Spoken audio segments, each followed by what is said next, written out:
Morning guys, Freek here from Final Drive. Normally it's a good morning from a sunny Cape Town. Not the case today. It's 2 degrees Celsius, about 35 degrees Fahrenheit, and I think in the shop about -10. So as soon as we defrost we'll get cracking. But very excited today to share with you our very next project. It's been one that's on the cards for many years, and finally someone's pushed us to do it. So before we do that, just a bit of background. BMW in 81, 83, 84 and 85 took podium, in fact won the Dakar, the Paris-Dakar race, epic race still going, just called the Dakar race as we know it now. And a couple of nice stories, definitely something to read up about. Their famous rider, Gaston Raya, is a mere 1.6 meters tall, about 5'2". And it's amazing to see this guy in action. He rides this beast of a hybrid Dakar bike that BMW built. So that's exactly what we're up to. Managed to get my hand on a model, very detailed model, about 1:9 scale. Amazing detail, it will help us a lot. But this is basically what we need to end up with, is a 1985 Paris-Dakar replica. And the brief from the client was, if you can get it as close as possible to the original, it'll make me happy. So we're going to aim to do that. So we've got a donor bike in mind. We'll share that with you shortly, and we'll take it from there. It's going to be, most of it will be handmade stuff. Things like the tank will be crafted from a block of foam. There is no tank available that will replicate this build. There's only 3 of them. There were 3 of them built for BMW for the Dakar, and all 3 are in museums in Germany. So I was lucky enough to stand next to one about 2 years ago. I got some detailed pictures as well in Munich. So let's see, we'll take it from there. Hope you enjoy it. To the viewers, I might as well take this opportunity now while he's sitting still for once. The energy in the shop, Gerald, Dixon from Jedix Engineering. Hello Gerald. Hi. He's the man behind the fabrication. Together we're getting these awesome builds done. So he's going to have quite a task to do on the upcoming build. Gerald, if I can disturb you for a minute or two, just want you to help me unveil this donor bike for the Dakar build. Sure. Let's do it. Sure. Are you ready for this? Sure. Give me a hand.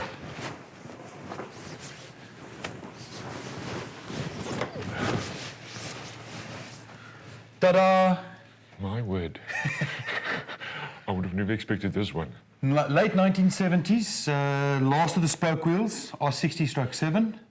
So I think absolute perfect donor bike for this. It's got all the classic bits that we need in terms of rear spoke wheel. We'll retain that.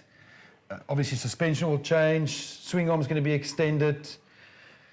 This is where you come in, frame strengthening big time. We need some gussets. I've got all the drawings already. I'll show you exactly what we're going to do, what you're going to do there. The biggest transformation is going to be the engine. We are pulling this apart. It's a 600cc at the moment. It's going to go up to a 1070cc. So basically just retaining the casing. Everything else, even the cylinders and the heads, will get replaced. Those baby Bing carbs will come off. We're doing 32mm Bings. You would actually think 40mm because the 1000cc usually had the 40mm. But I have spoken to someone that's built these motors before, and he says surprisingly he got more torque and power and better all-round performance out of 32s. Sure. So we'll go back to 32mm. So this bike wasn't put here for a restoration? Well, depends. If you ask me about a month ago, yes, but things change. So it was up for resto, and I thought about it. I mean, the 60/7 is not really a valuable bike. It's quite a rare bike. You don't see them often. You do get the 60/6 and the /5, but the /7 is quite rare, but not valuable. So I don't know if it's worth throwing money at something like that. We'll have to seriously beef up this frame. I think the weak points are probably in front by the neck. You know, if the guy ever has to jump. And then, obviously, the swing arm has to be lengthened. I think you mentioned that. The swing arm at the back is going to be I'm hoping for a 100mm extension, and the main reason for the extension is obviously the longer forks in the front. Yeah. If you extend the forks, the bike will look like it's riding uphill on a level road. So we are pulling these out and replacing it with original Mazokis. This is exactly what they used on the 85 model or the 80s Dakar bike. Happened to have a set. I don't know why I kept it, but thank goodness I did. 19-inch front wheel will get changed to a 21. We'll see if we can still use the same caliper, but the old brake system, because we're trying to do a replica. And then, of course, a different subframe. The subframe is, again, where you come in. That's complete custom. And also, yeah, to get back to the frame, you're very right.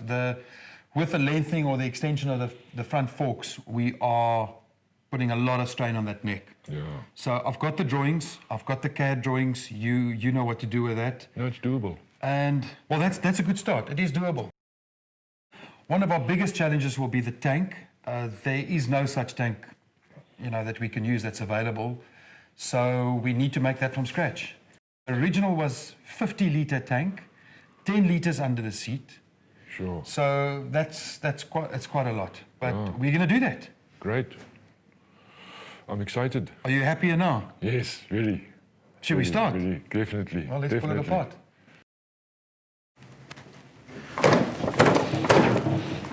You sure?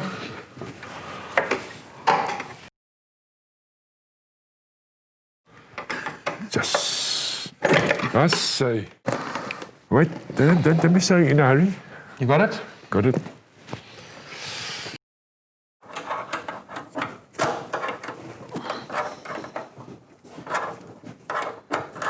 Oh, is het nou weer boutjes? Ja. Hij heeft geraad zo? Hij is nog vol, Peter. I've got it. You got it? Yep.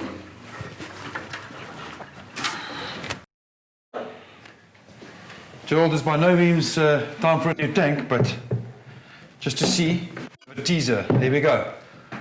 So this is a 42-litre HPN tank. That will be our inspiration for the tank build. We need to go up to 50 litres, but it gives you an idea the size of the tank we need to actually create. It really transforms the bike, eh? Does, eh? Already. Can almost do the Dakar. I'm going to go and fetch the Marzocchi shock just to show you, but I've also seen what they do. The top is obviously a screw, a blank off nut. It seems to be common practice as well to actually just turn, again, where you come in, turn an extension and screw it in there and just replicate the thread again on the top if we need more length. Yeah. But let me go fetch it, check it out. Here we go. Okay, Gerald, this is the actual shocks that we'll be using, Marzocchis. Sure. I'm just going to place it level with the top so you can get an idea. Look at that. Oh, wow. See, that's the main reason for the swing arm extension as well, just to have the bike run level. Yeah. But it's pity the roots aren't off now. We'll get to that shortly. But if you had to compare the stems, It's a massive travel, eh? Massive travel and also, serious upgrade. So this is exactly what we need. Oh, There we go. very nice. Under here, this is obviously where the single seat will sit. So we're doing the 50 litres in that tank, and then under here is another 10 litres. And the interesting thing about the main tank, they actually made them in two halves. Underway. Under the seat. There's going to be another 10 litre tank under the seat. They made the main tank 50 litres, but it had two cells. So if there was a crash of some sort, and they would rupture the tank, they would obviously only lose half the fuel. As an auxiliary. Yeah, so that you could just spread the love. It's quite clever.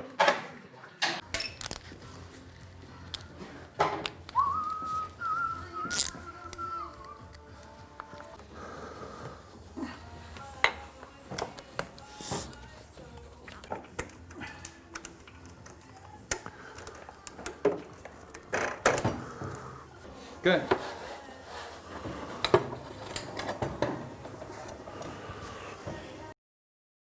Bolts are Loctited in, They are. obviously for the safety factor. If it comes loose, then you've got serious problems in your drive shaft assembly. Depending on the diff ratio, we will definitely go on a longer fifth gear. and possibly even a shorter first gear for technical stuff and technical riding and top end. Last bolt, here we go.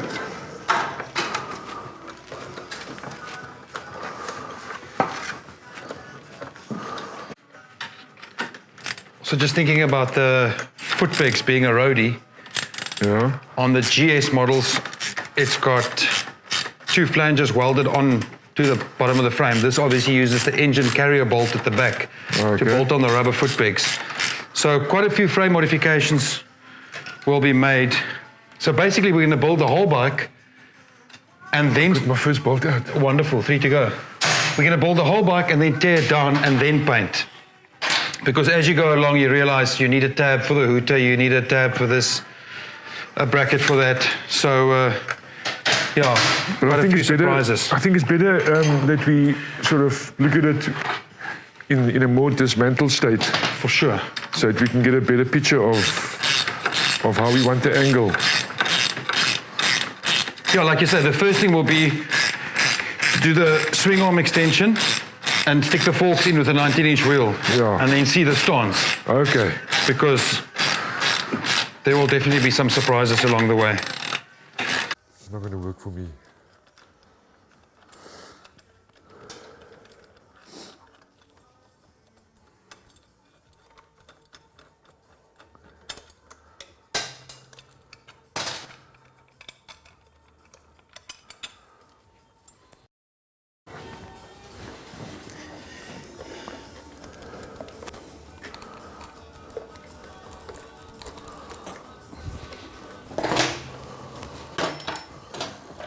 Okay, Jerry. Ready? Yep. I'll hold this swing arm assembly. There you go. Now what's going on then? Oh, there we go. You got it. I've got it. You just pocket more there. Gerald, are you ready? Can I grab the side for you? Yeah. We've learned over the years to take out the gearbox first and then the engine. Just makes it so much easier. Just pull the neutral switch off there. And this is going to go, this is being shipped away now, and complete gearbox rebuild, new bearings, and definitely a longer 5th gear for top end, and possibly a shorter 1st gear depending on the diff ratio we still need to check. So there's a lot of what ifs, but we'll figure it out as we go along. So this is one of the not so nice jobs on a BM, on an airhead. The main engine seal sits behind the clutch. You can see the clutch pack and flywheel, and behind that is the rear engine seal.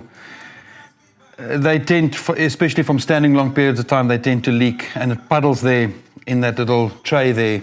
So to get to that seal, you almost have to do what we've done now. You have to loosen the swing arm, pull it back with the wheel shocks, gearbox out, and then clutch out to get to that. So rather one of the less nice tasks to do. Okay, so here we go. Next time we assemble this, it should be 1070cc Marley kit.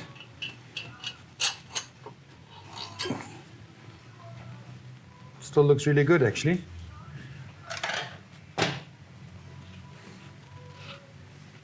There you go. No cracks. No cracks. Good. Looks beautiful. Here we go. Now we can have the first glance at this engine inside.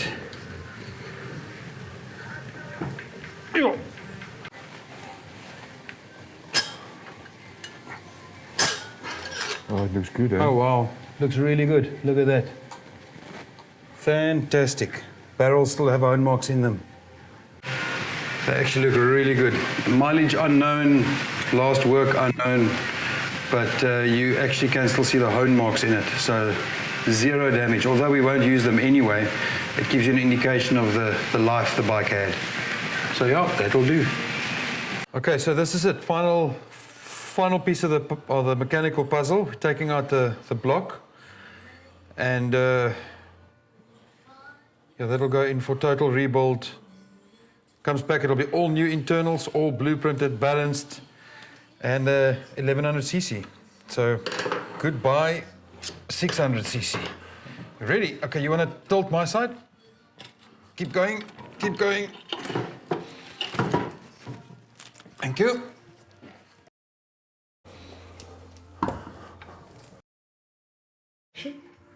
Coming now at the final stages of disassembly. So this is where we split up a little bit. My job will be, we'll finish this up quickly and then I'm going to start on the tank manufacturing. So that'll be the fiberglass part. And I'm going to leave the rest to Gerald. He's going to tell you more about the frame and what he's going to do. So I thought to reinforce the frame, we can get a plate, which we call a gusset, and it'll basically follow this contour, follow that rounding and up, and probably go sort of more or less like this, but we'll get more into detail with that later on. And we also have to strengthen this area here by putting a plate here, and behind this supporting plate is also another plate to strengthen this, and also in front somewhere there's, you can't see very clearly now, but in front there's also a support bracket just for strengthening and stiffening the frame.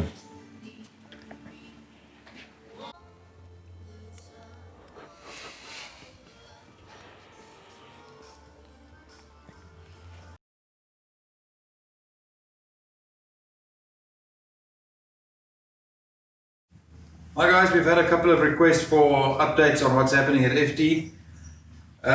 What you can look forward to is the 1985 Paris Dakar Replica is coming along nicely. We've mocked the exhausts up, they will be chopped around about there. And obviously, as mentioned, these are not the shocks that will be in there, that's just for mocking up. So we can see what we're dealing with, they are the right length, but the wrong shocks completely. So there we go, the wheels are laced, off-center lacing on the back, on the 18-inch wheel, and 21-inch in the front with new XL rims. So quite a bit of progress. It looks like it's going slowly, but every single thing we touch is research and development. But we're having fun as we're going along. Right over here we have 1981 R80 GS, that's also now a hybrid, turned into a 1000cc Zevenrock kit. The big 42 litre HP tank, and also XL rim, 21-inch, all laced up, ready to go, full Ohlins front and back, and obviously the single swing arm as per the original GS. So we're just busy with the subframe and mocking up the bracing. Gearbox to go in next, that's all done, rebuilt with its shorter first gear and longer fifth gear, so exciting stuff. Over here, 1960s, early 60s R60/2, full restoration in Bristol grey, motor's been completely rebuilt, all new interior, new crank, conrods, pistons, rings, and just obviously a revamp of the outer casing. It's all there, and beautiful restoration in progress, full resto.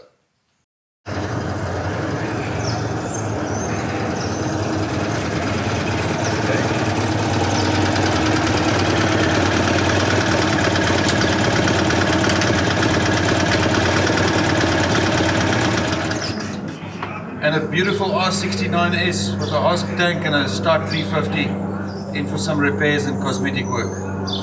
This is going to be a fun one. Hope you enjoy it.